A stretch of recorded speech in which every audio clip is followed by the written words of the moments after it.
All right, our trade idea for the week, FSLR. This is obviously, we don't have any confirmations yet on any of the charts, but FSLR falling wedge setup, very, very clean, nice compression, inside day on Friday. And once we see a peekaboo setup of this kind of falling wedge, it will absolutely rage, right? Like you'll probably see a candle like this.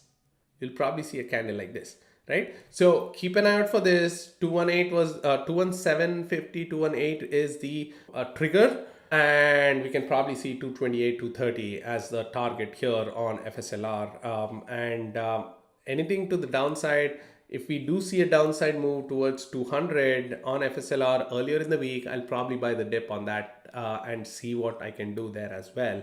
I don't see FSLR moving under 200. Nice basing pattern here before it kind of broke out here. So any kind of dip towards 200, it'll probably be buy the dip scenario too for weekly calls on FSLR. So keep an eye out for FSLR. Definitely our trade idea for the week, and we'll see where things land on this one as well. I will alert it once I get into it, and keep an eye out for it.